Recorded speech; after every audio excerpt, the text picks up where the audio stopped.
Annyeonghaseyo yorobun, ketemu lagi bersama saya Dewan Setia Dinata, orang Sunda rasa Korea. Dalam BGS, bener nggak sih menguak fakta di balik hoaks? Poconga koci pia semida, asik. Itu sekarang lagi musim di Korea. Itu olahraga tradisional Korea yang rame di film-film. Nah, hubungannya sama olahraga, di kita nih di Indonesia, kita ada Pekan Olahraga Nasional atau PON yang ke-20 itu di Papua. Resmi dibuka oleh Bapak Presiden kita Joko Widodo pada Sabtu 2 Oktober 2021 lalu. Itu meriah banget, aku ngelihatnya like amazing. Itu kemeriahan pembukaan ajang nasional olahraga terbesar di Indonesia ini sukses membuat kagum banyak orang termasuk saya orang Sunda Korea.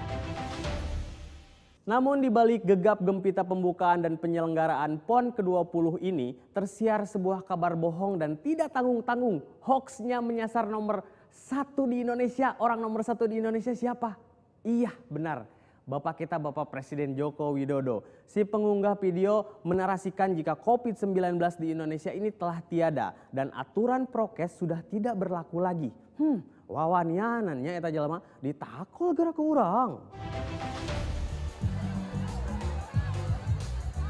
Video yang memperlihatkan Presiden Joko Widodo berjoget di Kaimana, Papua Barat diviralkan di media sosial. Dalam video tampak Presiden Jokowi dan Ibu Negara Iriana Widodo menari serta dikelilingi sejumlah orang yang mengenakan pakaian adat Papua Barat. Mereka berjoget dengan diiringi musik. Video tersebut lantas dikaitkan dengan situasi terbaru pandemi COVID-19 di Indonesia serta ketaatan Presiden Jokowi dan warga menjalankan protokol kesehatan untuk mencegah penularan virus corona. Sebab orang-orang dalam video terlihat tidak mengenakan masker dan menjaga jarak. Selain itu, narasi yang beredar juga menyebut momen itu berlangsung setelah Presiden Jokowi membuka Pekan Olahraga Nasional ke-20 di Papua pada 2021. Lantas, benarkah narasi yang menyebut Presiden Jokowi berjoget setelah membuka PON ke-20 Papua dan pandemi COVID-19 di Indonesia telah usai? Pasti udah lihat dong videonya. Peristiwa dalam video tersebut itu sebenarnya pada 2 tahun yang silam. Tepatnya pada Oktober 2019. Jadi saat pandemi COVID-19 ini belum melanda Indonesia. Masih baik-baik aja. Saat itu Pak Jokowi memang sedang melaksanakan kunjungan kerja sama ke Papua Barat. Tapi untuk lebih jelasnya mungkin kita langsung simak video ini. Kumaha videona? Iya laporana.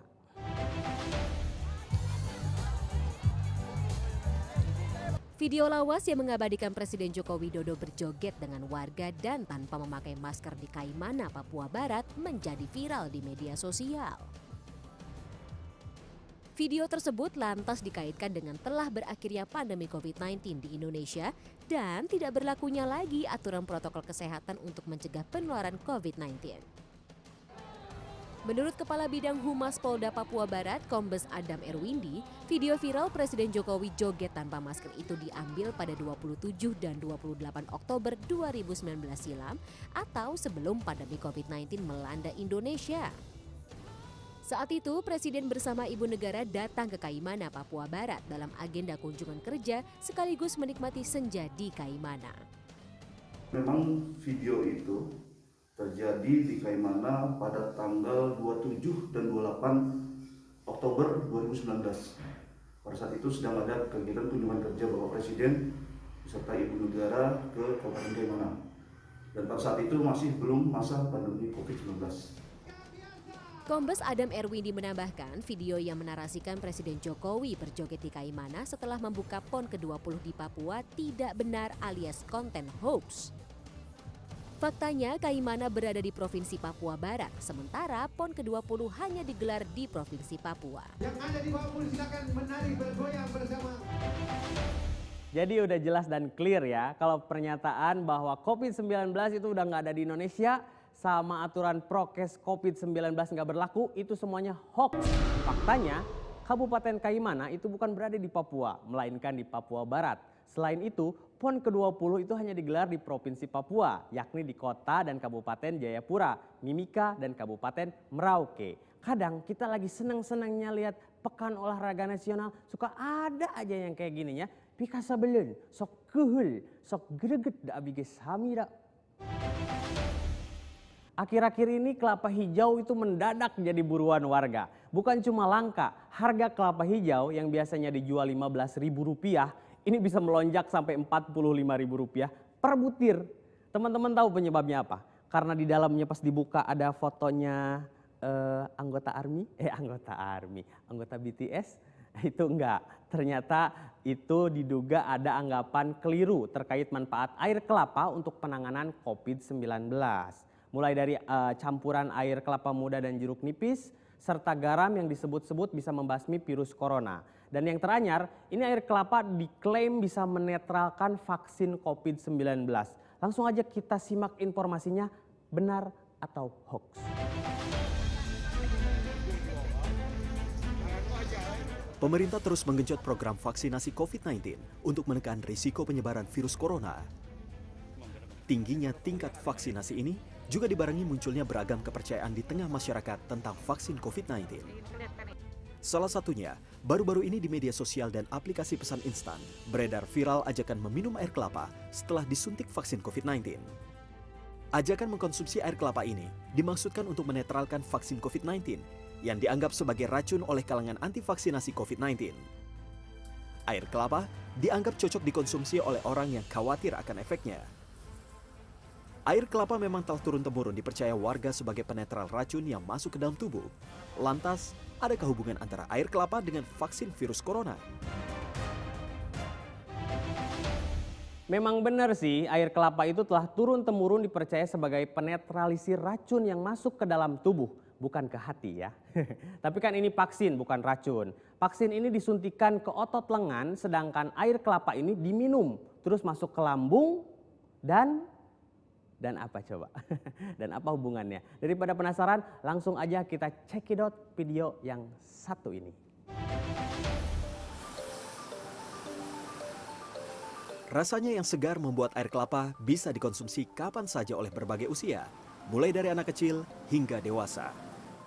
Selain itu banyak masyarakat yang meyakini bahwa air kelapa dapat menjadi penawar atau pertolongan pertama pada orang yang keracunan makanan. Air kelapa juga dipercaya tidak boleh diminum saat sedang dalam pengobatan. Minum air kelapa dianggap bisa menghambat dan mengurangi efektivitas suatu obat termasuk usai vaksinasi COVID-19. Percaya kalau air kelapa itu bisa menetralkan semuanya. Karena saya pernah minum obat dan saya minum air kelapa tiba-tiba netral semuanya, itu obatnya jadi nggak ada fungsinya itu. Ya kalau itu berarti obatnya nggak manjur kan, karena buat netralisir kan itu.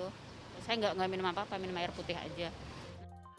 Dr. Sindiawati Pujiadi, dokter spesialis gizi klinik mengatakan bahwa hal tersebut tidaklah benar. Ia mengatakan hingga saat ini belum ada penelitian bahwa air kelapa dapat membuat efek vaksin COVID-19 berkurang.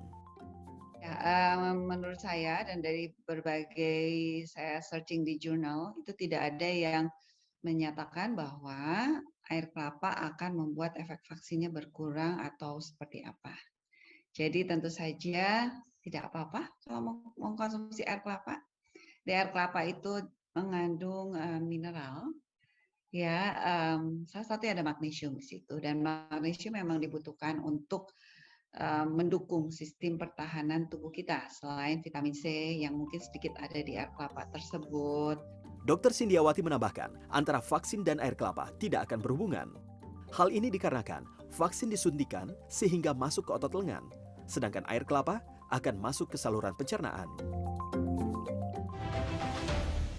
Tuh kan, kita harus teliti, kita harus jeli dengan narasi-narasi yang menyesatkan. Yang dihembuskan oleh orang-orang yang tidak bertanggung jawab. Itu vaksin tidak mengandung racun hingga nggak perlu dinetralin sama air kelapa. Dan hingga saat ini nggak ada penelitian yang membuktikan air kelapa dapat menetralkan atau mengganggu fungsi dari vaksin itu sendiri. Virus corona toska koncarati kota kadesa. Jadi sekarang ini virus corona bermutasinya banyak banget sampai yang terbaru itu ada namanya varian Delta, dan ini udah muncul di berbagai belahan dunia. Dan yang paling terdeteksi ini pertamanya itu dari India. Namun di media sosial ini mulai muncul ini unggahan-unggahan yang agak menyesatkan. Itu kolase foto-foto menara seluler dengan tulisan Delta dan narasinya bahwa varian Delta COVID-19 itu dari radiasi sinyal 5G. Lah, kumaha eta ceritana? Ieu videona.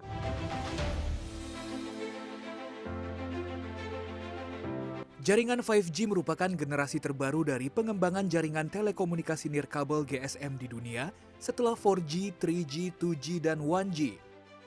Jaringan seluler generasi kelima ini menawarkan koneksi internet lebih cepat daripada generasi sebelumnya. Karena kecepatan ini, 5G diharapkan mampu membawa data yang besar sehingga bisa menghubungkan dunia dengan lebih cepat dan mudah. Namun belum lama ini di media sosial beredar unggahan tentang kolase foto menara seluler dengan narasi varian Delta virus corona sebenarnya adalah radiasi sinyal 5G. Selain itu disebut varian Delta COVID-19 adalah agenda untuk mengurangi jumlah penduduk. Lantas, adakah hubungan antara virus corona varian Delta dan radiasi sinyal 5G? Aduh, makin menyesatkan aja ya informasinya. Selain menyebut varian Delta merupakan radiasi dari sinyal 5G, si pengunggah juga menarasikan jika varian Delta COVID-19 ini adalah konspirasi dengan agenda pengurangan jumlah penduduk. Alah, dia pikir Thanos sekali. Kita langsung cek aja kebenarannya, mangga.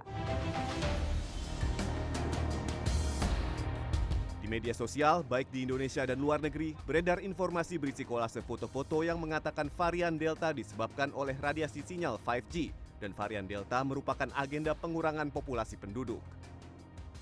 Hal ini dibantah Koordinator Penataan Alokasi Spektrum Dinas Tetap dan Bergerak Darat atau DTBD Ditjen Sumber Daya dan Perangkat Pos dan Informatika Kementerian Kominfo, Adis Alifiawan.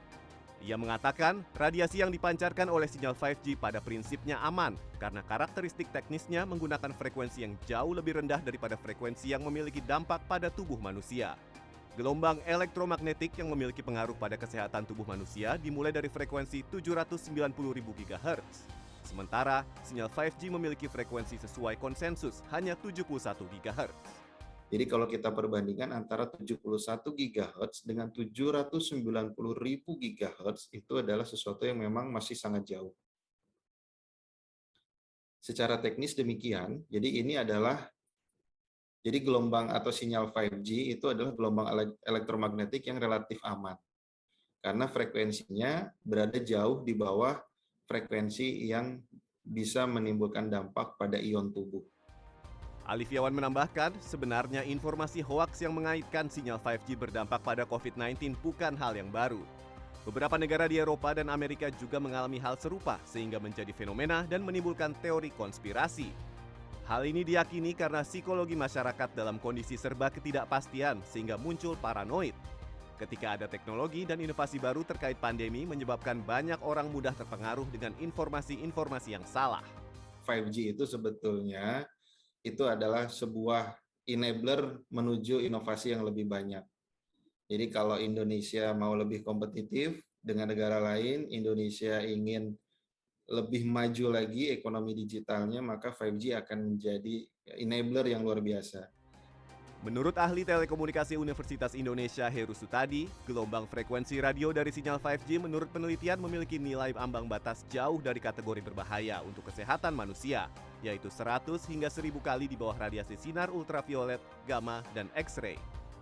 Selain itu, dari penelitian juga didapatkan bahwa sinyal 5G tidak memiliki kemampuan untuk merusak DNA manusia dan tidak menyebabkan kanker. Sehingga orang yang tinggal di bawah menara pemancar telekomunikasi dan mereka yang aktif menggunakan gawai seperti telepon seluler dinyatakan aman dari radiasi berbahaya. Gelombang elektromagnetik dari frekuensi radio itu kan dibagi dalam tingkatan hertz gitu ya. Dan kalau kita lihat memang makin tinggi hertz itu biasanya cakupannya itu makin kecil. Artinya lebih spesifik, lebih fokus gitu ya. Jadi kalau kita bicara misalnya megahertz, gigahertz ini kan mereka memberikan cakupan yang sangat luas, bisa 12 km gitu ya, agar memang dapat dipergunakan untuk layanan katakanlah telepon seluler gitu ya, menggantikan layanan telepon kabel gitu. Heru Sutadi menambahkan, di beberapa negara secara periodik memang dilakukan pengecekan dan pemantauan hanya untuk memastikan apakah pancaran gelombang elektromagnetik dari menara telekomunikasi tetap di bawah ambang batas radiasi. Hal ini dilakukan untuk meyakinkan bahwa gelombang frekuensi yang dipancarkan aman.